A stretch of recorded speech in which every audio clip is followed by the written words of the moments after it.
이 이야기는 제국과 애매모호한 주권국 두 나라의 이야기이다.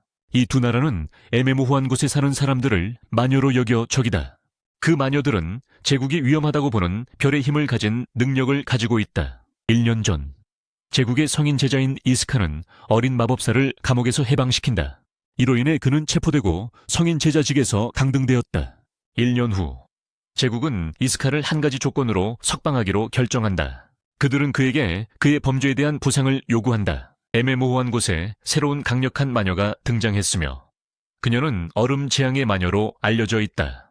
그녀는 제국이 전선에서 많은 문제를 일으켰다. 제국은 이스카가 이 마녀를 막을 수 있다고 믿는다. 그는 즉시 석방되고 향후 몇 시간 내에 전선으로 이송될 것이라는 통보를 받는다. 이스카는 자신이 원하는 부대원들에 대해 상관들에게 보고한다. 곧이어 이스카의 부대원들이 다시 모인다.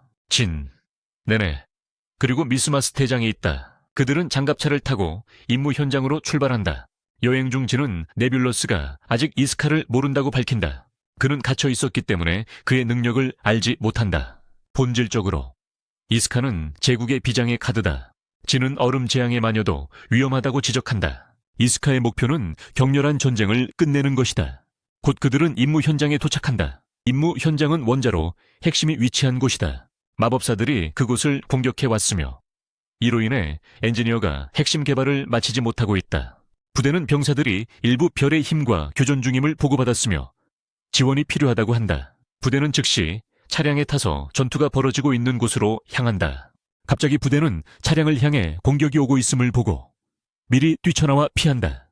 별의 마법사들이 갑자기 땅에서 튀어나오자 진은 마법사들이 탐지를 피하기 위해 땅속으로 들어갔음을 깨닫는다. 마법사들은 강력한 공격을 부대에 퍼붓지만 이스카는 쉽게 막아내고 마법사들을 충격에 빠뜨린다. 부대는 이와 같은 상황에 대비해 차량에서 다수의 반별의 힘 마법 로켓을 발사한다. 이로써 이스카가 마법사들을 쉽게 처치할 수 있게 된다.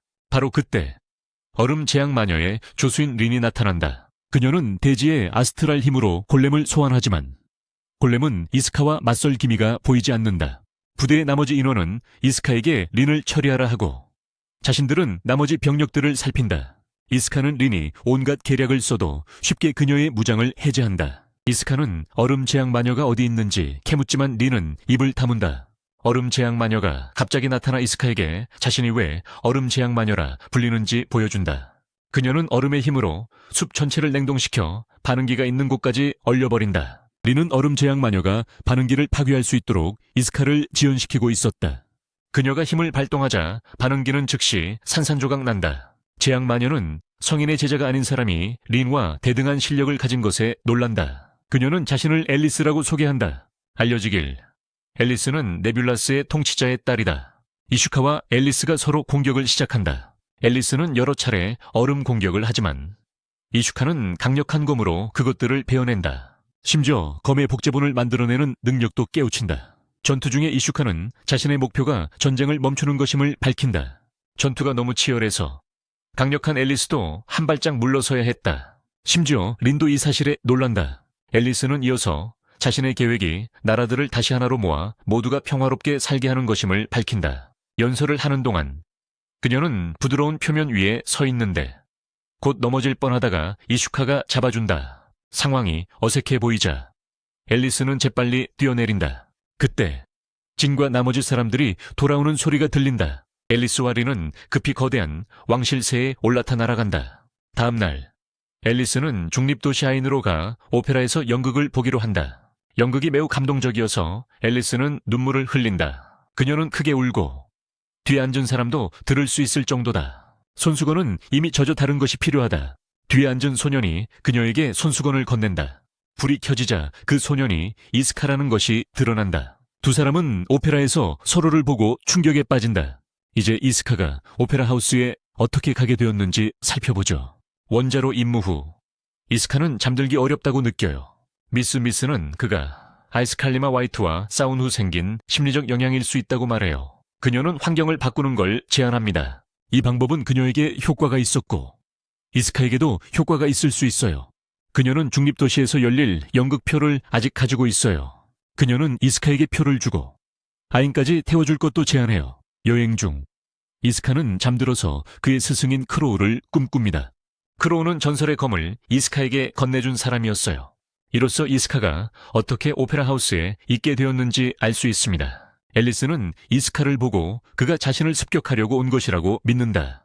그녀가 싸우기 시작하려 할 때 린이 말린다. 우리는 아이인 중립도시이고 폭력은 금지되어 있다고. 앨리스는 이스카가 그녀가 운 것에 대해 들었다는 사실에 당황하지만 무시한다. 그녀는 이스카에게 인사하고 또 다른 날 다시 만나서 미완성된 싸움을 끝내자고 말한다. 앨리스와 린은 오페라를 떠나서 무엇인가 먹기로 한다. 그들은 식당에 가서 자리를 잡기도 전에 이스카도 그 식당에 들어온다. 앨리스는 그를 스토킹한다고 비난하지만 그는 그 식당이 오페라에서 가장 가깝고 먹어야 했다고 주장한다. 세 사람은 같은 테이블을 공유한다. 왜 같은 테이블을 쓰는지 궁금하다. 메뉴가 보여진다. 이자카와 앨리스는 무엇을 먹을지 메뉴를 살펴본다. 웨이트리스가 주문을 받으러 오자 두 사람은 똑같이 주문한다. 또한 동시에 말한다. 그들은 크림소스 파스타를 주문했다. 먹으면서 음식이 얼마나 맛있는지, 파스타가 가장 좋아하는 요리라고 이야기한다. 그들은 여러 가지 요리법도 이야기한다. 린은 두 사람에게 그들이 적임을 상기시켜야 했다. 집에 돌아오자 린은 앨리스에게 오늘 일어난 일을 여왕에게 보고하지 않겠다고 말한다. 앨리스도 이자카가 준 손수건을 간직하기로 결정한다. 그녀는 이자카를 생각하며 잠들기 어렵고 동시에 이자카도 그녀를 생각한다. 다음은 이전 동료인 리시아가 지금은 특수부대 자문관으로 온다. 그녀는 미스미스에게 이번 임무 동안 그녀의 부대가 그녀의 지휘 아래 있을 것이라고 알린다. 리시아는 이스카가 잠을 잘 못 이루고 있다는 소식을 들었다. 그래서 그녀는 이스카에게 미술 전시회 티켓을 주기로 한다. 그 미술 전시회는 중립도시에서도 열리고 있다. 네뷸라스에서 앨리스의 어머니가 그녀를 비밀 공간으로 부른다. 여왕은 앨리스에게 네뷸라스 창립자의 시체를 보여준다. 네뷸라스는 공영에 처했지만 아직 살아있다. 그녀는 과거에 언니가 있었고 그 둘은 강력했다. 제국은 네뷸라스가 두 자매라는 사실을 모른다. 다른 자매가 죽었을 때 그들은 기뻐했지만 창립자가 아직 살아있다는 것은 몰랐습니다. 그녀는 매우 강력하지만 현재는 잠든 상태입니다. 여왕은 창립자에게 걸린 마법의 속박이 이스카와 싸운 날부터 약해지기 시작했다고 말합니다. 앨리스의 어머니는 이스카가 어떤 사람인지 파악할 때까지 싸우지 말라고 경고합니다. 현재 상황으로 보아 이스카가 생각보다 강할 가능성도 있습니다. 어머니와의 만남 후 앨리스는 아인에서 열리는 미술 전시회를 방문하고 싶다고 린에게 말합니다. 두 사람은 이스카와의 지난 사건이 우연이었으며 다시는 일어나지 않을 것이라 믿습니다. 하지만 아인에 도착해 다시 이스카를 마주쳤을 때 그들이 얼마나 틀렸는지 알게 됩니다. 두 사람은 박물관을 방문할 계획임을 밝힙니다. 앨리스는 다른 길로 가기로 하지만 길을 잃고 결국 이스카가 찾아와 박물관까지 데려다 주겠다고 제안합니다. 그들은 함께 예술 작품을 감상한다. 그 후 공공 벤치에 앉아 음료를 나누며 이야기를 한다. 이스카는 자신이 16살이라고 말하고 앨리스는 자신이 그보다 나이가 많다는 것을 깨닫는다. 이스카가 아직 어리기 때문에 독한 와인을 마시면 안 된다는 사실이 밝혀진다. 앨리스가 이 말을 하려던 순간 이스카가 그녀의 어깨에 기대어 잠이 든다. 자는 이스카가 귀여워서 앨리스는 그것을 허락한다. 다음으로 이스카는 상급자들과 면담하기 위해 제국 상원의실로 호출된다. 이스카는 재난 마녀와 맞선 능력 때문에 칭찬받는다. 이스카는 자신이 원자로를 지키지 못했다고 지적하려 하지만 제국은 그의 임무가 네뷸라에게 자신들도 비밀 병기를 가지고 있다는 것을 보여주는 것이었고 그것을 완벽히 해냈다고 말한다. 제국은 이스카에게 다음 임무가 재난 마녀를 체포하는 것이라고 전한다. 그가 해낸다면 성도 제자로 승진이 보장된다. 그렇게 하면 통치자와 만날 기회도 높아진다. 그날 밤 이스카가 잠들었을 때 택시를 부른 사람이 앨리스였다는 사실이 밝혀진다. 그날 밤 늦게 이스카는 미스에게 자신이 아인으로 임무를 떠난다고 알린다. 미스는 따라가겠다고 제안하지만 아직 임무의 상세 내용은 모른다. 한편 앨리스는 이스카에 대한 보고서를 받는다. 이스카가 성도 제자였으나 감옥에 갇힌 마법사를 풀어줘서 강등되었다는 사실을 알게 된다. 이스카는 성도 제자 중 최연소이며 매우 뛰어난 검술사로 평가받고 있다고 보고된다. 앨리스는 그 후 린에게 이스카가 왜 마법사를 풀어줬는지 알아보라고 시킨다. 린과의 대화가 끝난 후 그녀의 어머니가 들어온다. 그녀의 어머니는 제국이 가장 큰 적이며 그들의 목표는 네뷸라를 파괴하는 것임을 상기시킨다. 앨리스의 어머니는 그녀가 이스카에 대한 관심을 줄이기를 원한다.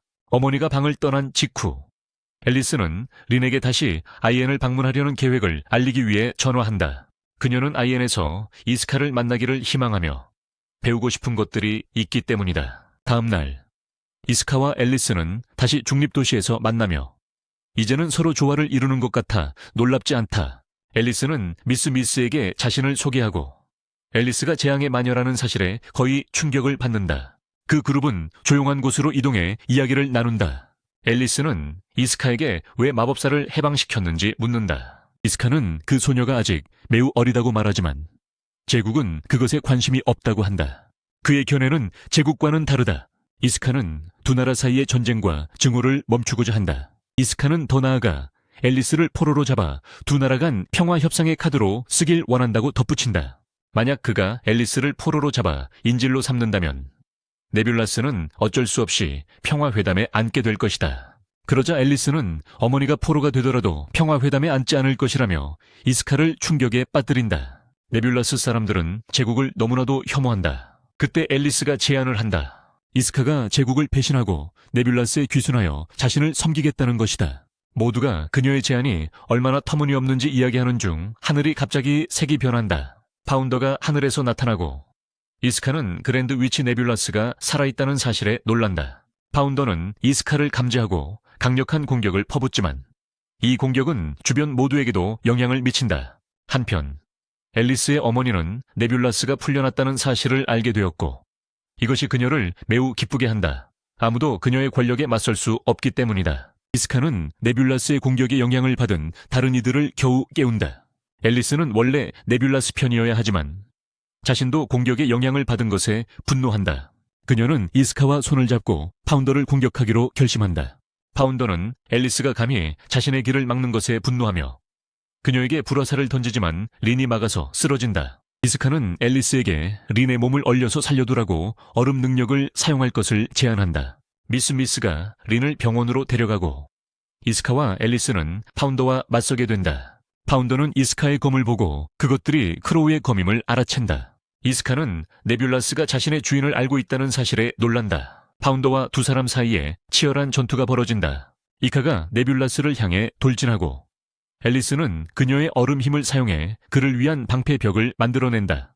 그가 네뷸라스가 있는 곳에 도달할 때까지 그는 기습 공격으로 착립자를 베어넘기고 그녀는 하늘에서 차가운 물속으로 떨어진다. 다음은 미스 미스와 그녀의 부대가 다른 도시의 카지노를 방문하여 돈을 따려고 한다. 미스 미스는 그 돈으로 탱크를 사서 문제가 생기면 그 안에서 탈출하려고 한다. 미스 미스는 잭팟에 당첨되어 많은 돈을 따기를 바란다. 그들이 이 일을 하는 동안 앨리스와 린도 카지노에 들어간다. 그들은 아인에 들르지 않기로 결정한다. 이카를 만나지 않기 위해서 그들은 이카와 그의 부대를 지나치지만 서로를 보지 못한다. 그들은 슬롯머신 쪽으로 향한다. 앨리스는 투입하고 배팅을 하고 잭팟을 터뜨린다. 내니가 지나가다가 이걸 봤어. 그녀는 알리스를 축하하러 뛰어갔어. 그들은 만나본 적이 없어서 내니는 누군지 몰라. 내니는 자신들도 복권에 당첨되려고 노력하지만 실패했다고 얘기했어. 이 말을 들은 알리스는 자신의 당첨금을 나누기로 하고 내니에게 줬어. 알리스는 이미 충분히 부자라서 돈이 필요 없었어. 내니는 그녀의 방으로 뛰어가서 무슨 일이 있었는지 알렸어. 이카는 알리스를 묘사하면서 그녀가 말하는 사람이 알리스라는 걸 눈치챘어. 카지노를 떠난 후 알리스는 점집에 들어갔어. 그녀는 이카를 만나고 싶다는 의사를 밝혔고 점쟁이는 그녀의 카드를 확인했어. 그녀는 자신이 찾고 있는 사람이 근처에 있다고 말합니다. 점쟁이는 두 사람의 인연이 어떤 불운도 깨뜨릴 수 없다고 덧붙입니다. 앨리스는 점쟁이가 하는 말을 믿으며 장터를 떠납니다. 그들이 떠나자마자 이스카가 현장에 도착합니다. 그도 장터에 들어가고 점쟁이는 앨리스에게 했던 말을 이스카에게도 정확히 말합니다. 다음으로 제국은 리샤에게 미스 미스와 그녀의 부대를 동원해 살인 협곡으로 보내라고 알립니다. 리샤는 다음 임무를 미스 미스에게 알리기 위해 전화합니다. 살인 협곡에서 소용돌이가 열리고 있다고 합니다. 처음 열린 소용돌이가 마녀들에게 힘을 준 것이 바로 그것입니다. 제국은 네뷸러스가 소용돌이를 손에 넣는 것을 원하지 않습니다. 성스러운 제자인 이름 없는 자가 여러 병력과 함께 이미 현장에 도착했지만 이스카와 그의 부대는 지원군으로 파견되고 있다. 네블러스에서 앨리스는 소용돌이에 관한 보고를 받는다. 그녀는 이 지역을 담당하는 조화 가문이 이에 대해 보고하지 않은 것에 놀란다. 리는 조화 가문이 소용돌이를 자신들만의 것으로 유지하려는 가능성을 제기한다. 리는 멀리 살펴보니 살인 협곡이 그들의 국경 근처에 있기 때문에 제국도 움직일 것이라고 확신한다. 이후 앨리스와 리는 조화 가문의 대표를 찾는다. 그 남자는 항상 가면을 쓰기 때문에 가면 남자로 유명하다. 가면 남자는 그들이 보고하지 않은 이유는 소용돌이로 간주하지 않고 에너지 교란으로 받기 때문이라고 말한다. 하지만 가문 주인은 이미 보고하러 가는 중이다. 군사기지에 도착하자 미섬은 오래된 친구 노로를 만난다. 그들의 재회는 네임리스가 모두에게 정신을 차리라고 명령하면서 끊긴다. 앞서 미스심은 이스카에게 자신이 재앙의 마녀와의 조우를 보고하지 않았다고 확신시킨다. 네임리스는 전신을 덮는 복장을 입고 얼굴조차 드러내지 않는다. 네임리스는 병사들에게 임무를 알린다. 그들은 소용돌이를 찾아 장악해야 하며 불가능할 경우 파괴해야 한다. 병사들은 소용돌이를 찾기 위해 그룹으로 출발하지만 수색은 실패한다. 수색 중 3부대가 실종되었지만 네임리스는 수색대를 보내지 않기로 결정한다. 이스카는 이에 놀라 네임리스에게 묻기로 결심하는데 네임리스는 한때 그의 동료였기 때문이다. 이스카는 실종 부대에 대한 수색대 미파견 이유를 따지기 위해 네임리스의 사무실에 간다. 네임리스는 그의 질문을 무시하며 계급이 낮아 자신에게 질문할 자격이 없다고 말한다. 미스심이 대신해서 이스카에게 묻기 위해 들어온다. 두 사람이 방으로 돌아오자 네임리스가 질문에 대답하지 않았다고 밝힌다. 다음으로 앨리스와 리는 소용돌이 위치를 찾아내고 가면의 군주가 그것을 숨기려 한다는 사실에 놀란다. 가면의 군주가 나타나 방금 소용돌이를 발견했으며 보고하려던 참이라고 말한다. 가면을 쓴 소녀도 나타나고 가면의 군주는 그녀를 키싱이라고 부른다. 그는 키싱이 앨리스처럼 순혈이며 앨리스보다 강할 가능성도 있다고 말한다. 가면의 군주는 앨리스에게 소용돌이 보호는 자신과 키싱에게 맡기라고 확신시킨다. 앨리스는 가면의 군주가 사실 제국과 전면전을 원한다는 것을 깨닫는다. 한편 미스심과 그녀의 부대는 소용돌이를 찾기 위해 기지에서 멀리 떨어져 있는데 기지에 아스트랄 신호가 있다는 사실을 알게 된다. 이는 아스트랄 마법사들이 기지에 침투했다는 것을 보여준다. 부대는 모든 것을 2번째 기지로 옮기기 시작했다고 보고받았습니다. 부대는 멀리서 밝은 빛을 보고 나이는 그 일금을 확인하며 그 빛이 소용돌이에서 비롯된 것임을 깨닫고 의심하지 않습니다. 팀은 그것을 확인하기로 결정합니다. 그들은 도중에 노로와 그녀의 부대에게 저지당합니다. 알고 보니 노로는 네블루스의 스파이였습니다. 그녀는 네블루스의 스파이로 태어나고 자랐습니다. 그녀는 미스무스를 잡아 인질로 삼고 있습니다. 갑자기 주변에서 목소리가 들립니다. 그 목소리는 이름 없는 자임이 밝혀지고 그는 위장 상태를 이용해 노로의 부대를 모두 제거합니다. 라노만이 남았고 그녀는 여전히 미스무스를 인질로 잡고 있습니다.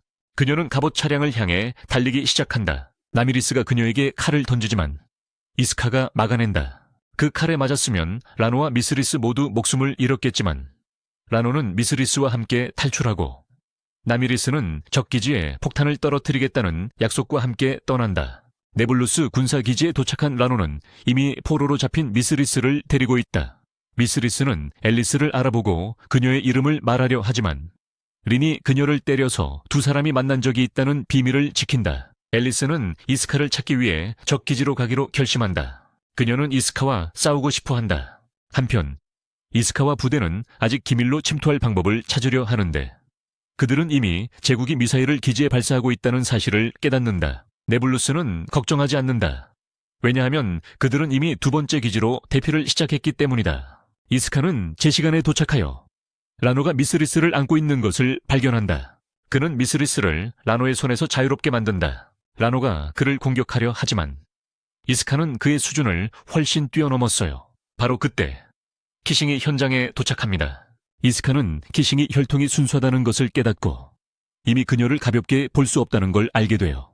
한편 앨리스와 린은 제국의 기지에 도착했지만 이미 대피한 상태입니다. 네임리스가 등장해 두 사람을 공격합니다. 앨리스는 네임리스와 싸우는 것을 기꺼워합니다. 두 사람과 네임리스 사이에 전투가 벌어지고 네임리스가 우위를 점합니다. 앨리스는 네임리스가 예상보다 강하다는 걸 깨닫습니다. 그녀는 네임리스에게 자신이 어떤 존재인지 보여주기로 결심합니다. 그녀는 자신의 힘으로 주변의 모든 것을 얼리고 네임리스를 멸망시키려 하지만 그는 간신히 빠져나갑니다. 보텍스 현장으로 돌아와 키싱은 자신의 힘으로 강력한 로켓을 만들어 이스카에게 쏩니다. 그녀는 이스카가 죽었다고 확신하지만 이스카가 무사히 걸어나오자 충격을 받습니다. 키싱은 이스카의 검이 별수를 자르는 검은색이고 흰색은 부활시키는 검임을 추측합니다. 그녀는 또 다른 주문을 만들어 이스카를 공격하려 하지만 이스카는 돌진 공격으로 그녀보다 먼저 다가갑니다. 그는 검자비로 키싱을 때려 쓰러뜨립니다. 갑자기 가면을 쓴 군주가 나타나 이스카의 등을 찌릅니다. 그는 키싱을 들어 올리고 미스심을 소용돌이 속으로 밀어넣은 후 도망칩니다. 이스카는 미스심을 쫓아 뛰어가고 동시에 앨리스도 현장에 도착합니다. 그녀는 두 사람을 쫓아 뛰어갑니다. 이스카는 미스심을 잡는 데 성공하고 앨리스는 두 사람을 붙잡을 수 있습니다. 그녀는 그들을 지상으로 데려가기 시작하는 판을 만들기 위해 자신의 힘을 사용하지만 소용돌이 안에 있던 아스트랄 정령이 폭발하며 그 폭발로 세 사람은 흩어지고 만다. 이스카와 미스미스는 다른 곳에 착지하고 앨리스도 또 다른 장소에 떨어진다. 다음으로 리는 앨리스가 이스카를 걱정하고 있다는 것을 알아차린다. 그녀는 중립도시를 계속 방문하자고 제안하며 운 좋게 이스카를 만날 수도 있다고 말한다. 제국에서는 미스미스가 납치로 인해 팀원들에게 불편을 끼친 것에 대해 사과하는 모습이 보인다. 팀원들은 그녀에게 사과할 필요 없다고 타일렀다. 바로 그때 리시아가 들어와 다음 임무가 네뷸라스에 잠입하는 것임을 팀에 알린다. 그들은 충격을 받지만 리시아는 이미 어떻게 수행할지 계획 중이라고 말한다. 자세한 내용은 나중에 전달될 것이다. 이제 중립도시에 있는 앨리스와 리는 오랫동안 기다렸지만 이스카는 나타나지 않았다. 리는 이스카가 소용돌이에 빠져 죽었을지도 모른다고 말하지만 앨리스는 이스카가 살아있다고 확신한다. 그 후 앨리스는 이스카를 찾기 위해 흩어지자고 제안한다. 한편 리는 또 다른 목표가 있는데 바로 이스카를 제거하는 것이다.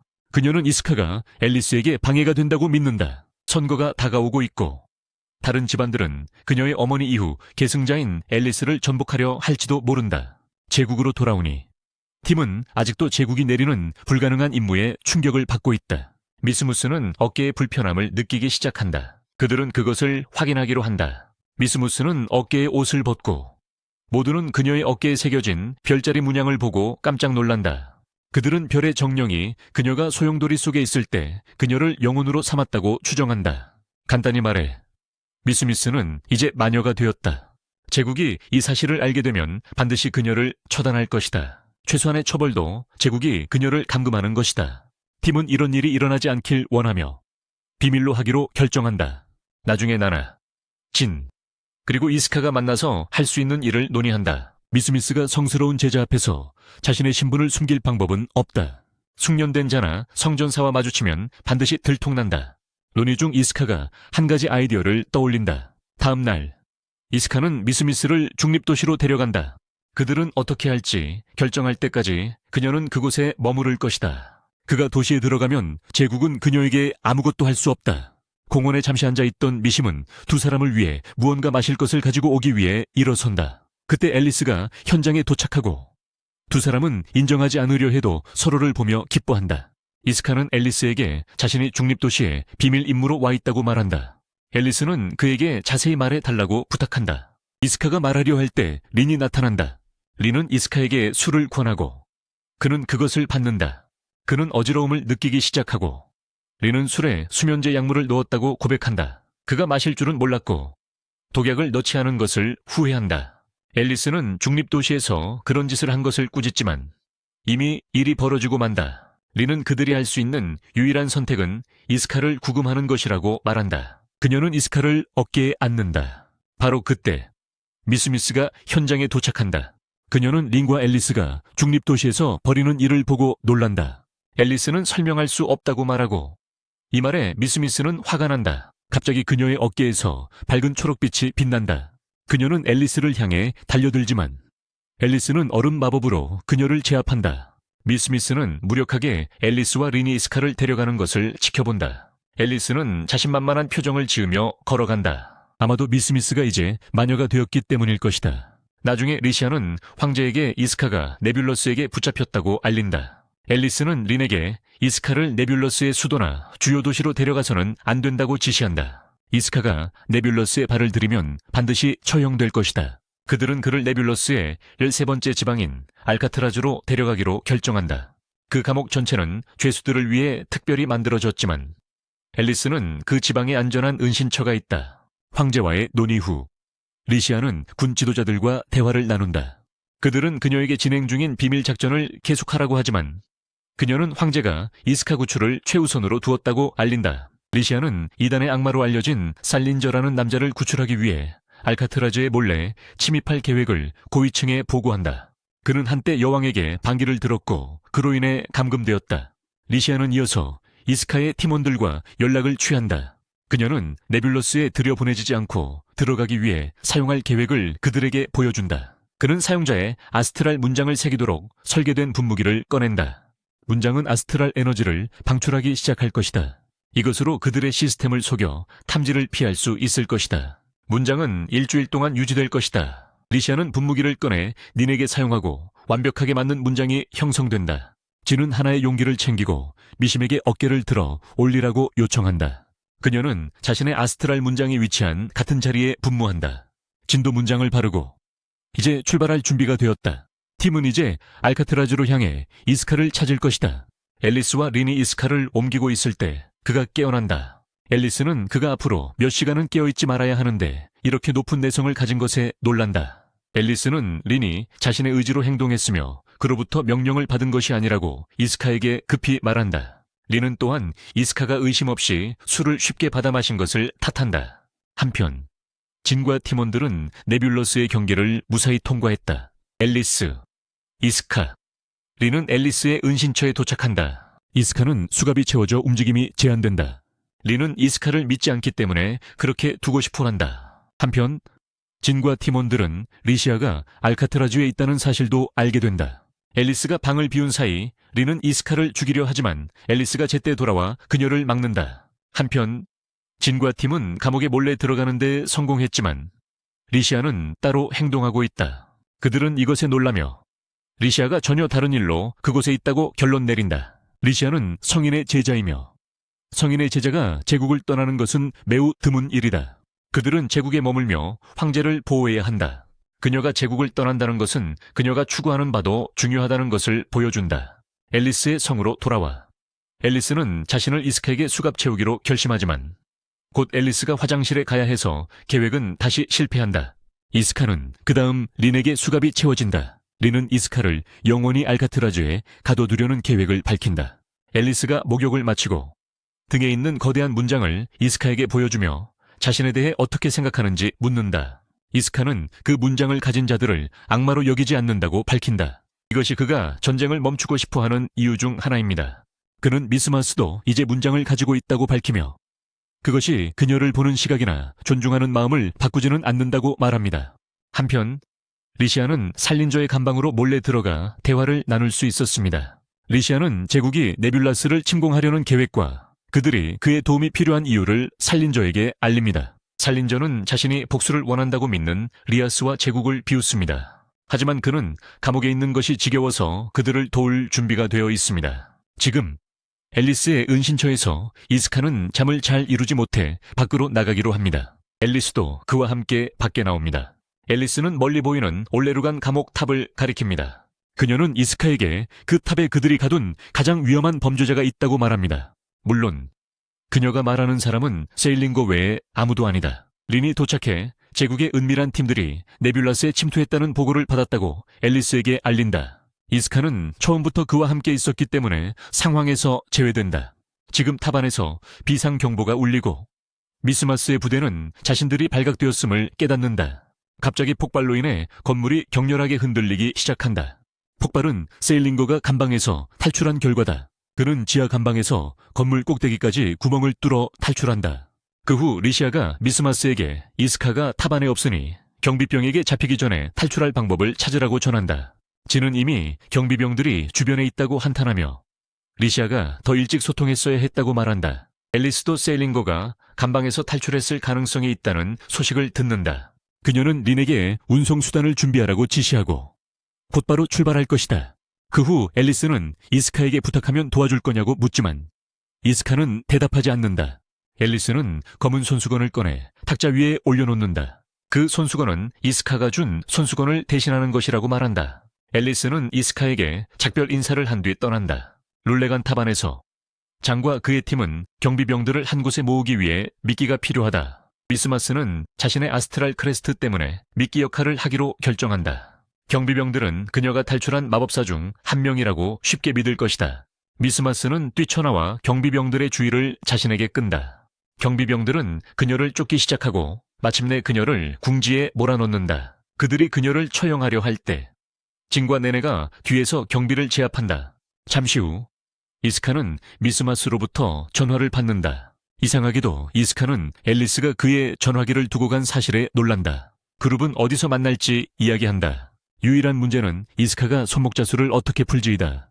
그는 갑자기 앨리스가 탁자에 떨어뜨린 손수건을 떠올린다. 이스카는 손수건을 확인하고 옷 가운데서 수갑 열쇠를 발견한다.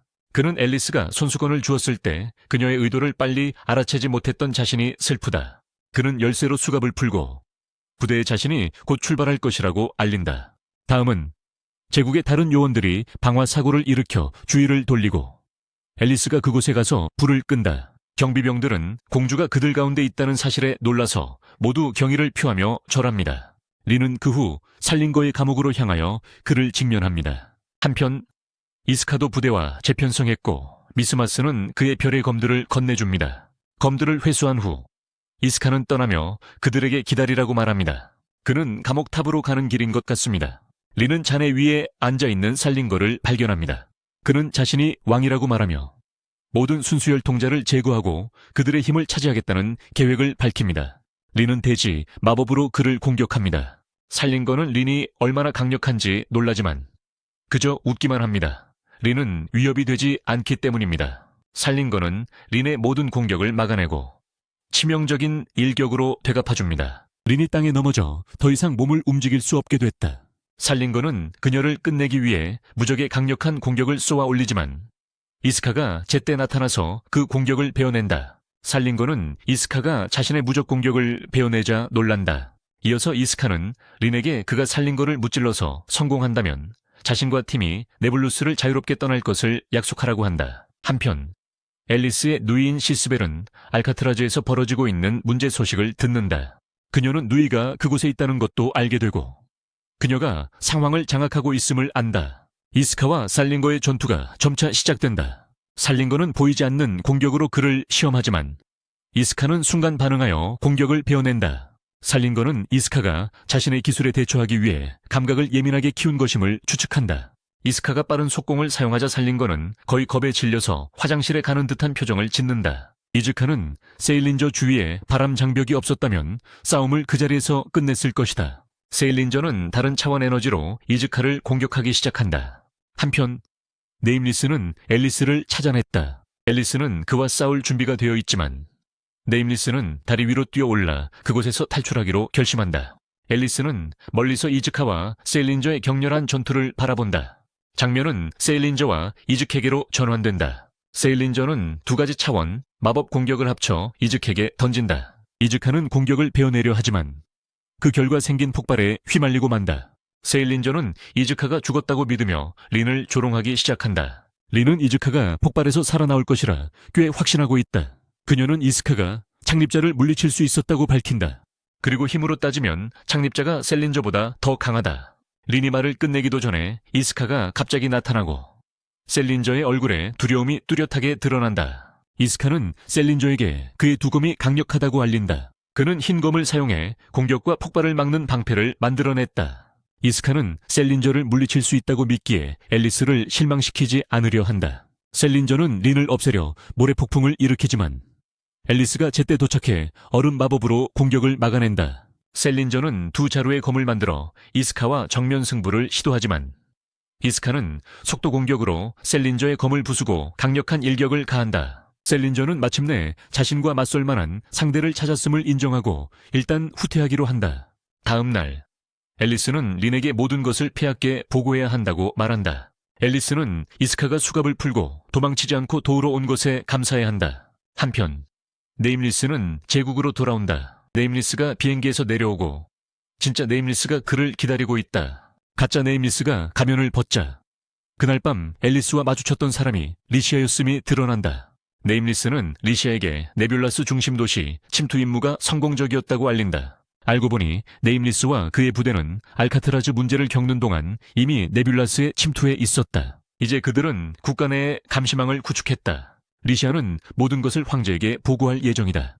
황제는 이스카에 대해 꽤 관심을 가지고 있는 것 같다. 한편 미스미스와 그녀의 부대는 네뷸라스를 떠나 제국으로 향하고 있다. 이스카는 어깨에 있는 아스트랄 크레스트와 관련해 미스미스를 돕기 위해 할 수 있는 모든 것을 약속한다. 그날 밤 앨리스와 린이 이스카에 대해 이야기하는 장면이 나온다. 알고 보니 시스벨이 앨리스를 감시하고 있어 모든 대화를 들을 수 있다. 이스카라는 이름이 시스벨에게 익숙하게 들리고 곧 이스카가 그를 감옥에서 풀어준 사람임을 깨닫는다. 공주인 시스벨은 이스카가 1년 넘게 전에 감옥에서 풀어준 어린 소녀다.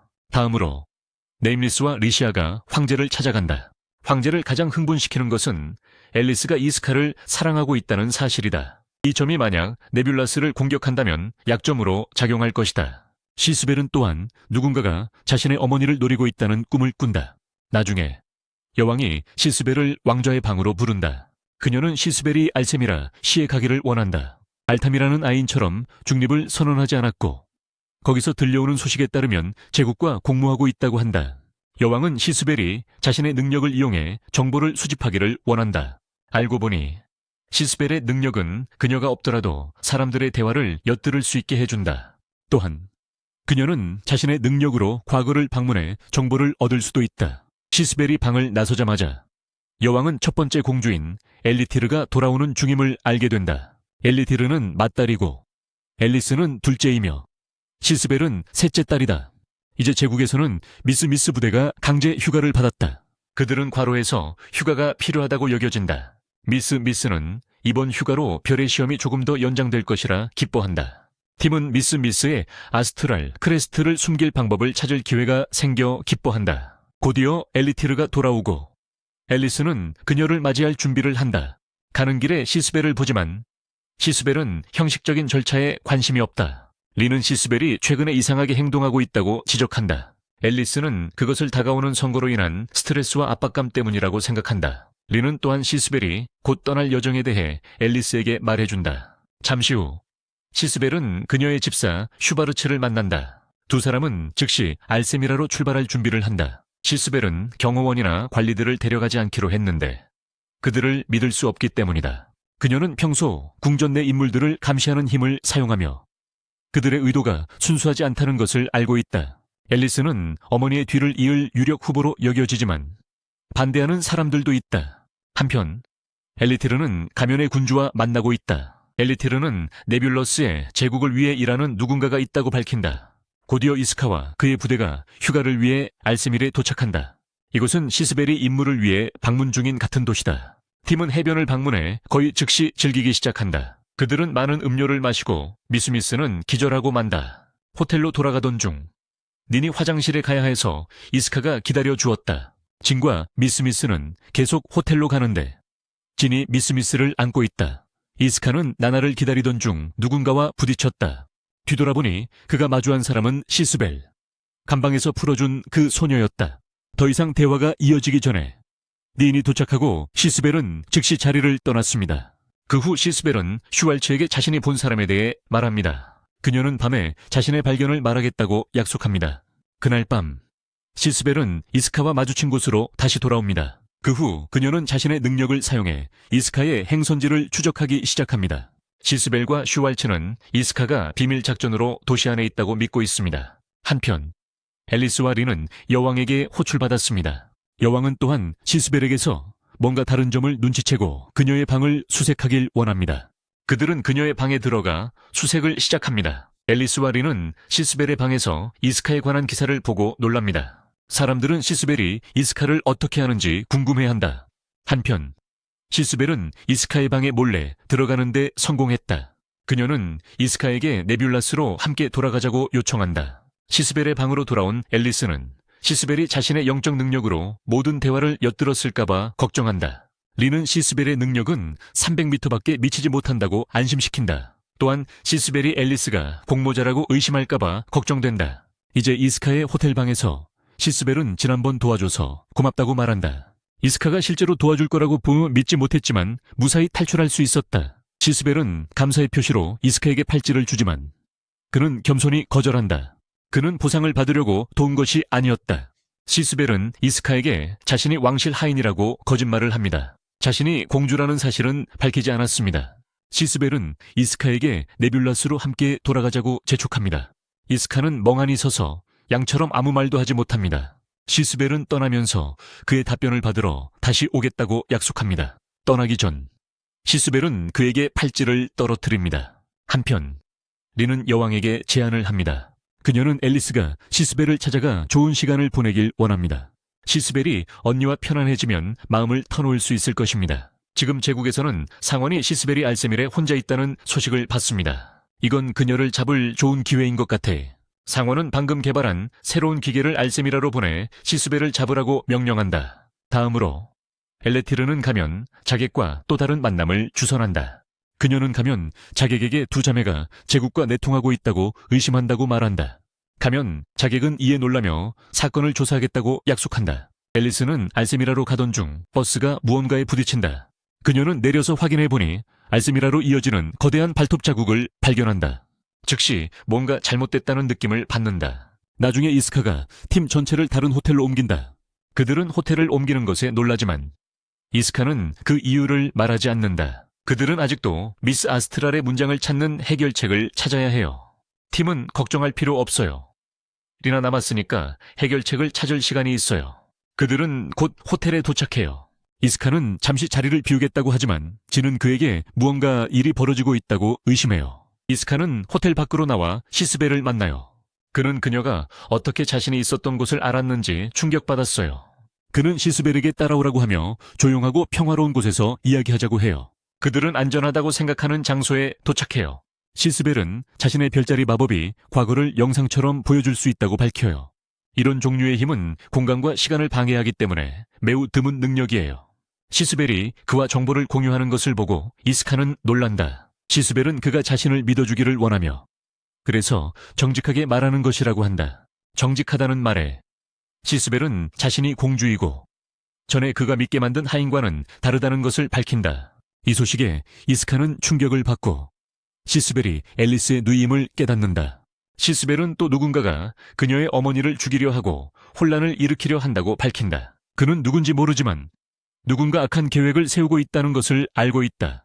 그들은 또한 네뷸라스를 제국과의 전면전으로 몰아넣으려 한다. 이로 인해 두 나라 모두 전멸할 수도 있다. 시스벨은 이스카가 이 전쟁을 막고 그녀의 가족을 지키는 데 도움을 주길 원한다. 그 후 시스벨은 이스카에게 그녀의 수호자가 되어달라고 부탁한다. 한편 앨리스는 시스벨의 호텔방에 도착했지만 그녀를 찾을 수 없다. 슈워츠는 시스벨이 회의에 갔다고 말하지만 그녀는 돌아와야 하는데 아직 오지 않았다. 이스카는 시스벨의 제안을 듣고 정중하게 거절한다. 그가 원하는 것은 100년 넘게 이어진 전쟁의 완전한 종식이다.